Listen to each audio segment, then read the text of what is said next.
بسم اللہ الرحمن الرحیم نحمدہ و نصلی علی رسولہ الکریم اما بعد۔ اسلام جب دنیا میں آیا تھا اجنبی کی حیثیت سے آیا تھا۔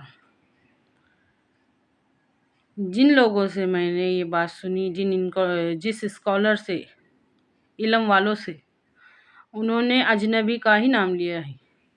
اسلام جب دنیا میں آیا تھا تو وہ اجنبی کی حیثیت سے آیا تھا۔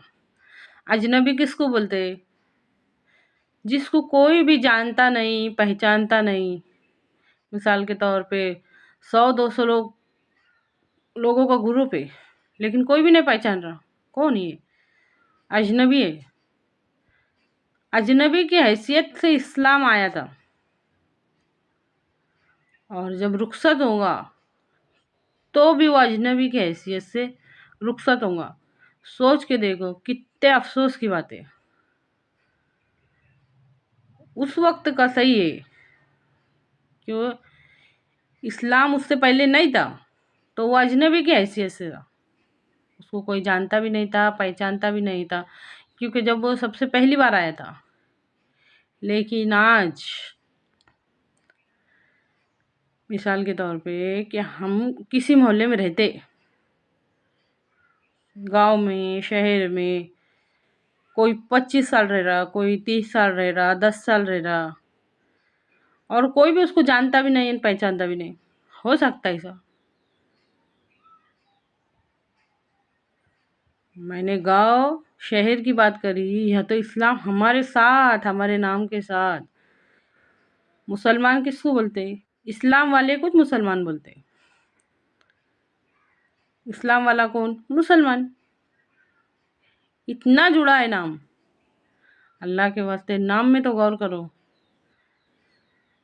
مسلمان اسلام والے کو بولتے اور پھر بھی ہمارے واسطے اجنبی ہے۔ کتنا افسوس کی بات ہے یہ۔ اللہ کے واسطے غور کرو۔ صرف اسلام کے 5 ارکان سمجھ لینا پورا اسلام سمجھ لینا نہیں ہوتا۔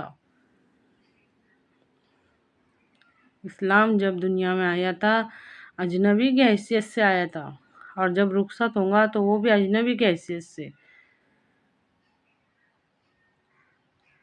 ہم یہ دعا کرتے نا، رضیت باللہ ربا و بالاسلام دینا و بمحمد صلی اللہ علیہ وسلم نبیہ۔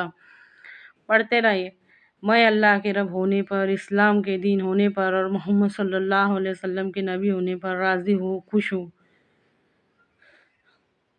اچھی طرح سے سمجھیے اس بات کو۔ ہمارے ساتھ رہ کے بھی ہم کو اسلام کی سمجھ نہیں ہے، ہمارے ساتھ ہو کے بھی اگر سمجھ ہوتی نا تو ہمارے عمل میں بہت فرق رہا ہوتا۔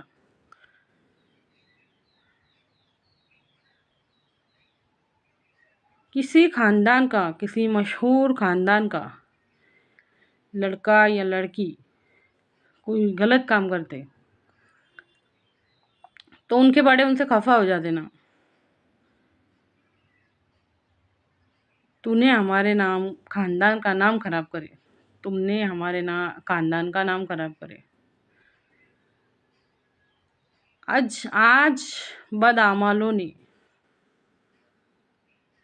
ہماری بدعمالیوں نے اسلام کا نام روشن کرے کہ خراب کرے؟ سوچ کے دیکھو،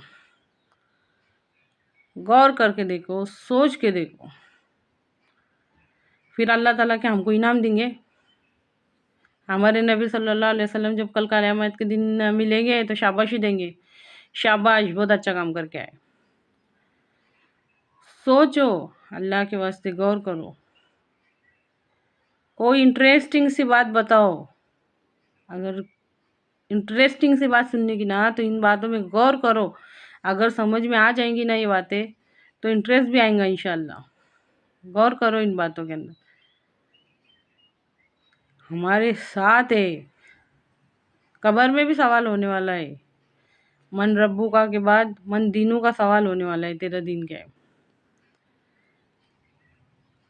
اللہ کے واسطے اچھی طرح سے سمجھے اس بات کو کہ صرف اسلام کے 5 ارکان پورا دین نہیں ہے، پورا دین نہیں ہے۔ تیرے اللہ رب العزت اگر یہ فرمائے کہ تیرے سامنے یہ سب ہوتا تھا، یہ بے حیائی ہوتی تھی، ناانصافی ہوتی تھی، ظلم ہوتا تھا، یہ سب کچھ تیرے سامنے ہوتا تھا، چغل خوری، غیبت، ہر ہر ہر گناہ اس کے اندر رہے گا، اس کے واسطے تیرا رد عمل کیا تھا، اس وقت ہمارا جواب کیا رہے گا؟ یہ سب باتوں کو ہم اسلام سے سمجھتے ہی نہیں تھے، ہمارا تعلق سمجھتے نہیں تھے کہ یہ بھی کوئی ہمارا کام ہی کرے۔ مسلمان ہونا ایک ذمہ ہے، آئی ایم مسلم، اس میں کیا بتایا گیا کہ مسلمان ہونا ایک ذمہ ہے؟ تو یہ ذمہ داری سے ہم نے اپنے آپ کو ایسے بری کر لیے، جیسے نہیں کیا بولتے ہو، دودھ میں سے مکھی کی طرح ایسا الگ کر ڈالے اس کو۔ یہ ہمارا کام نہیں ہے۔ سوچو، غور کرو اس بات میں۔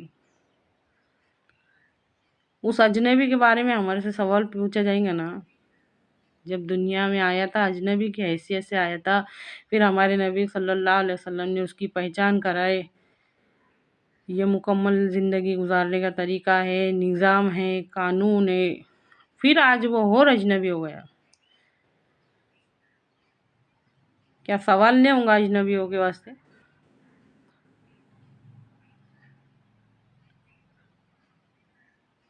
اللہ سے ڈرو،